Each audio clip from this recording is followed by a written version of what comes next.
My name is Golara, Jalalpour. I'm a partner at Dialogue and an architect with background in landscape urbanism.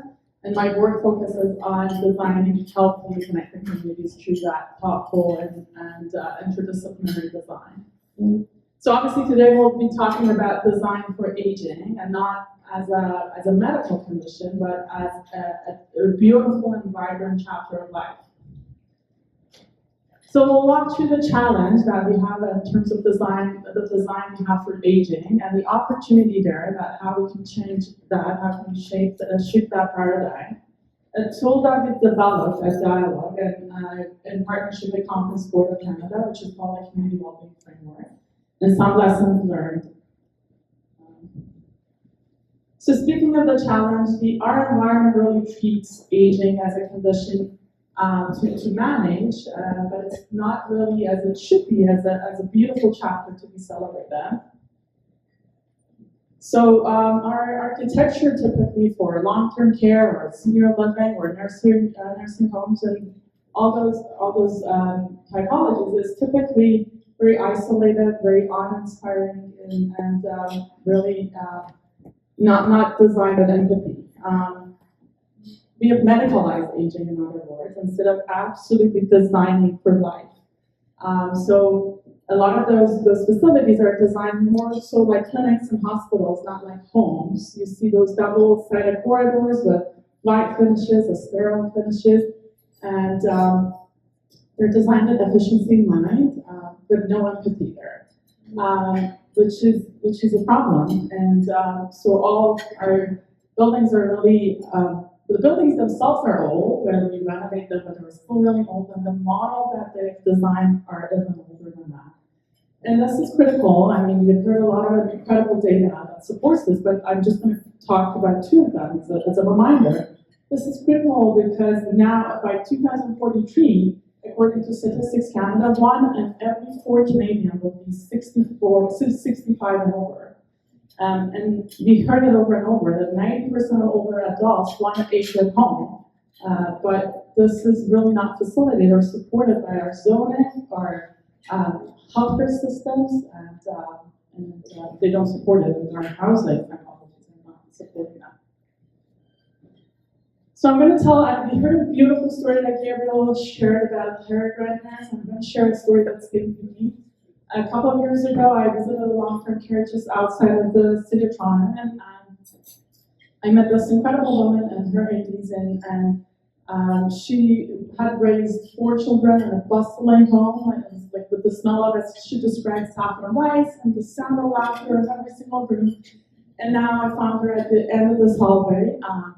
So I was passing by the hallway, she gave me a warm smile, and we started chatting. And as we were speaking, her eye was drifting to the door at every single moment. So I asked if she's expecting a visitor, and she said, not today.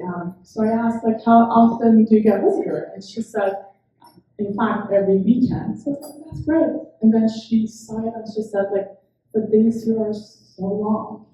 So what struck me was that it wasn't the absence of visitor there, but it was the absence of life in that room, because the room was really small. It was all white. There was no plant. There was a small window, but it was looking at a blank wall. There was no art. There was no plant. There was no smell. There was no trace of their background, her legacy, her lifestyle, and her culture. So it wasn't really that the absence of visitor, like she was forgotten by her family, but she was truly forgotten by the building around her.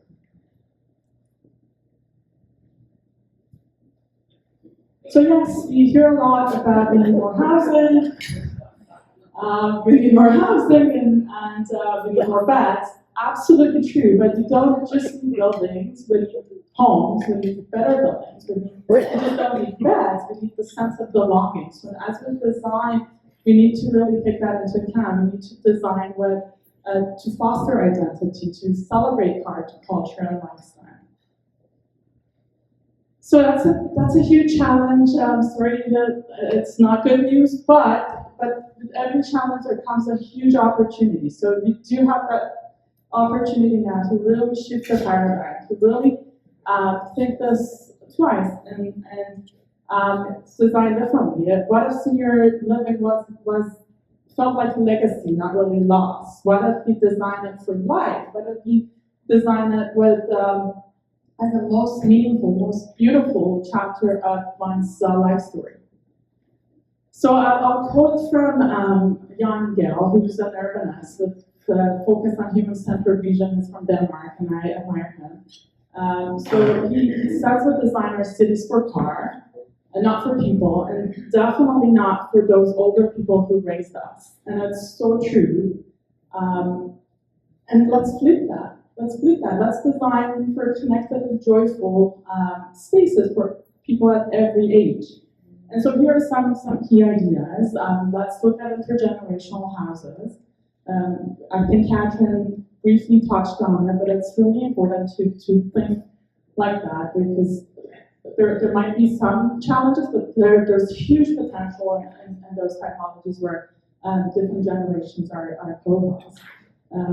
Let's look at walkable neighborhoods. Let's, instead of having home cares and long-term facilities isolated outside of the suburb, make sure they're connected, make sure that this is a walkable neighborhood, make sure that there are amenities and facilities and there's social spaces that they share with the community.